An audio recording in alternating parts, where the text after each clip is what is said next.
अस्सलाम वालेकुम दोस्तों, आप सब कैसे हैं? आई होप कि आप सब खैरियत से होंगे। दोस्तों, आज के क्लास में हम लोग जो pressure of an ideal gas है, इसकी मदद से हम लोग मालूम करेंगे, डिराइव करेंगे बॉयज़ लॉ को भी और चार्ल्स लॉ को भी।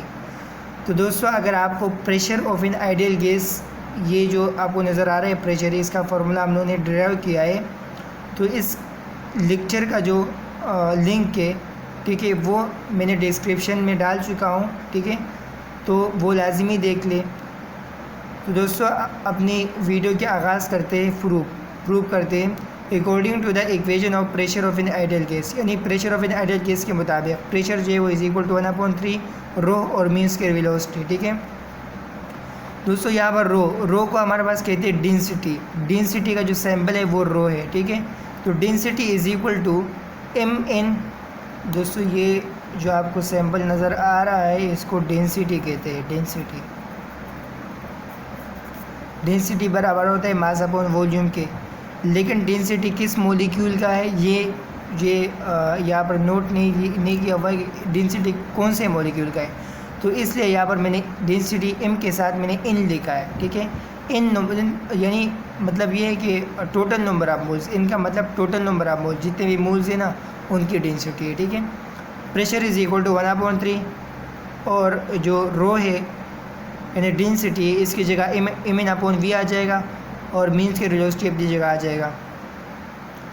अब यहाँ पर हम लोग मास और वेलोसिटी इसको अलग कर लेंगे, तो मास और मीन्स के वेलोसिटी इसको मैंने अलग लिख दिया। बचा क्या? 1/3। ठीक है, और इन बचा और वी बचा। तो यहाँ पर p है ना, p, तो 3 यहाँ पर डिवाइड हो रहा है तो वहाँ जाके मल्टीप्लाई में हो जाएगा, 3p हो जाएगा। अब v यहाँ पर डिवाइड हो रहा है तो वो भी वहाँ जाके मल्टीप्लाई में हो जाएगा, जैसा कि यहाँ पर आया हुआ है ना 3p और यहाँ पर ये v। ठीक है, अब इन यहाँ पर ये मल्टीप्लाई हो रहा है v के साथ, तो इसलिए वहाँ जाके डिवाइड में हो जाएगा n। ठीक है, तो 3pv upon n is equal to m mean square velocity. तो दोस्तों, हमें इससे बनाना है kinetic energy, mean kinetic energy, translational kinetic energy. और ट्रांसलेशनल काइनेटिक एनर्जी बराबर होता है 1/2 m मीन स्क्वायर वेलोसिटी के। तो इसलिए हम लोगों ने यहाँ पर 1/2 m मीन स्क्वायर वेलोसिटी लिख दिया।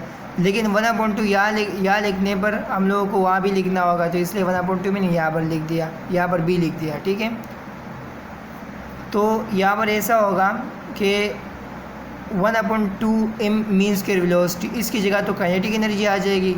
ठीक है, मीन काइनेटिक एनर्जी। और जो यहाँ पर 1/2 है ना, 3 1 3 आ जाएगा, तो 3/2 आ जाएगा और pv अपॉन इन जो वो अपनी जगह आ जाएगा। तो स्टेप्स आपको नज़र आ रहा है ये कि जो 1/2 m मीन स्क्वायर वेलोसिटी थी उसकी जगह मीन काइनेटिक एनर्जी आ गया और बाकी 3/2 pv अपॉन इन आ गया। ठीक है, फिर यहाँ पर 3/2 pv अपॉन इन अपनी जगह आया। अब काइनेटिक एनर्जी का जो फॉर्मूला है वो है 3/2 kT। ठीक है, और ये भी हम लोग डिराइव कर चुके हैं। ये जो मीन ट्रांसलेशनल काइनेटिक एनर्जी, इसकी भी डेरिवेशन हम लोग कर चुके हैं। और दोस्तों, इसका जो लेक्चर है इसको भी मैंने डिस्क्रिप्शन में डाल चुका हूँ। इसका ये जो लिंक है इसका मैं भी डिस्क्रिप्शन में वहाँ पर डाल चुका हूँ। तो ये एक प्रेशर का और एक हमारे पास ये मीन काइनेटिक एनर्जी का, ये लाजमी देख ले।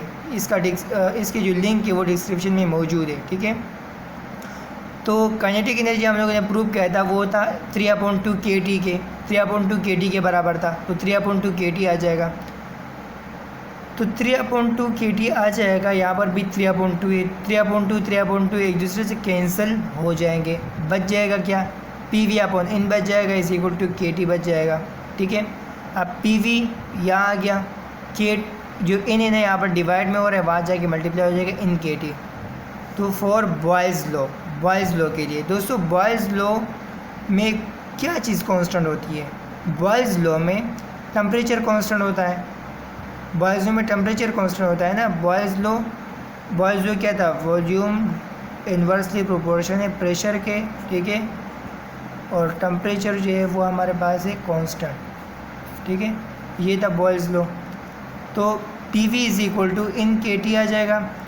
तो यहाँ पर ये भी इन जे ने इन भी कांस्टेंट है, के भी कांस्टेंट है, आर अपॉन इन ए के बराबर है, ठीक है।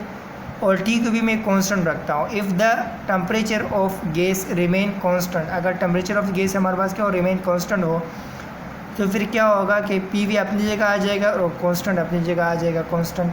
तो P V is equal to constant. ये मैंने बॉयल्स तो डिराइव कर लिया। बॉयल्स तो जो था, जैसे कि यहाँ पर वॉल्यूम इन्वर्सली प्रोपोर्शन है प्रेशर की, ठीक है। तो फिर v इज़ इक्वल टू यहाँ पर हमारे पास था कांस्टेंट और यहाँ पर p। तो हम लोग फिर कैसे लिख देते कि P V is equal to constant. यहाँ पर भी आपको नज़र आ रहा है ना कि P V is equal to constant. अब फॉर चार्ल्स लॉ के लिए, चार्ल्स लॉ में क्या होता है कि प्रेशर जो है वो कांस्टेंट होता है। चार्ल्स लॉ में प्रेशर कांस्टेंट होता है। तो P V is equal to n k T, pressure constant है तो इसलिए यहाँ पर जो प्रेशर है ना, प्रेशर ये वहाँ जाएगा, वी अपनी जगह आ जाएगा, प्रेशर वहाँ जाके प्रेशर जो है वो वहाँ जाएगा, और वहाँ से जो टेम्परेचर है ना, टेम्परेचर वो यहाँ आ जाएगा, ठीक है।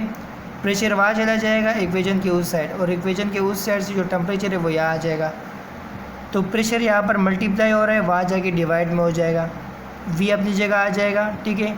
और प्रेशर जो है वो यहाँ पर डिवाइड में आ जाएगा। प्रेशर जो यहाँ पर टी है ना, टी यहाँ पर मल्टीप्लाई में हो रहा है, टी मल्टीप्लाई में हो रहा है, तो ये टी भी यहाँ पर डिवाइड में आ जाएगा। तो V upon T is equal to n k और डिवाइडेड बाई पी, ठीक है। इफ़ द प्रेशर, देखो यहाँ पर भी इसी तरह है, प्रेशर मैंने कांस्टेंट रखा है, इन के भी कांस्टेंट है। If the pressure of gas remain constant, अगर प्रेशर जो है वो कांस्टेंट रखते हैं तो V upon T is equal to constant आ जाएगा। चार्ल्स लॉ क्या था, चार्ल्स लॉ जो है वो ये था कि वॉल्यूम डायरेक्टली प्रोपोर्शन है टेम्परेचर के, और प्रेशर हमारे पास कांस्टेंट है, ठीक है। तो वॉल्यूम डायरेक्टली प्रोपोर्शन है किस चीज़ के, टेम्परेचर के। तो v is equal to directly की जगह, डायरेक्टली प्रोपोर्शन की जगह हम लोगों ने कांस्टेंट लिखा, कांस्टेंट, ठीक है। और यहाँ पर t, फिर क्या हुआ, फिर क्या होता था, v upon T is equal to constant. Boys इसी तरह हम लोग एंट्री हो गया था ना, तो यहाँ पर भी v अपॉन टी कांस्टेंट इसी तरह आ जाएगा। तो दोस्तों उम्मीद रखता हूँ कि आपको मेरा लेक्चर है वो समझ में आ गया होगा। तो इंशाल्लाह अगले क्लास में मुलाकात होगी, तब के लिए अपना ख्याल रखिए। ओके, टेक केयर, अल्लाह हाफिज़।